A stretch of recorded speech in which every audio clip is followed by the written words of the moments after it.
বাংলাদেশ ইসলামী রাষ্ট্র না হওয়ার পিছনে আলেমরাও দায়ী। শুনলে খারাপ লাগবে, এদেশের যতটুকু ইসলাম টিকে আছে এগুলোর পিছনে আলেমদের প্রথম এবং প্রধান অবদান। মসজিদ, মাদ্রাসা, ওয়াজ মাহফিল এগুলোর মাধ্যমে ইসলাম সামাজিকভাবে এদেশে চর্চা হয়, সামাজিকভাবে এদেশে টিকে আছে। এটাতে এক নম্বর ভূমিকা রেখেছেন আলেম সমাজ।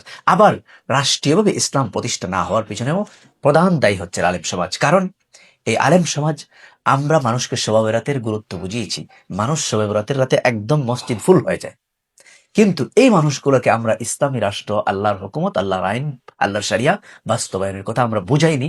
এটা যে শবে বরাতের চেয়ে বড় গুরুত্বপূর্ণ বিষয়, এটা আমরা ওইভাবে উপস্থাপন করিনি, ওইভাবে ওয়াজে এটা আলোচনা করিনি। যার কারণে মানুষ ইসলামী রাষ্ট্রের ব্যাপারে বা রাষ্ট্র প্রতিষ্ঠার ব্যাপারে শরীয়তের কোনো ধার দাঁড়িয়ে হয় না, আলেমকে জিজ্ঞাসাও করে না।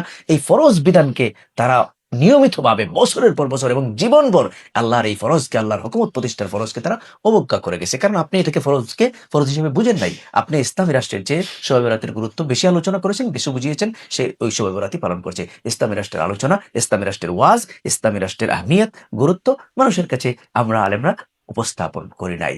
এই জন্য আল্লাহর কাছে জবাব দিতে হবে, জবাব দিতে হবে, জবাব দিতে হবে। তাই ওয়াজের টপিক আল্লাহর ওয়াস্তে চেঞ্জ করুন। আল্লাহর ওয়াস্তে শবে বরাতের থেকে কোরআন প্রতিষ্ঠা, হাদিস প্রতিষ্ঠা, আল্লাহ শরিয়া প্রতিষ্ঠা, নবীর দিন প্রতিষ্ঠা, রাসূলুল্লাহ সাল্লাল্লাহু আলাইহি ওয়াসাল্লামের আনিত জীবন বিধানের প্রতিষ্ঠা যে বেশি গুরুত্বপূর্ণ এবং এটা যে ফরজ, এই কথা মানুষের কাছে আমরা উপস্থাপন করি।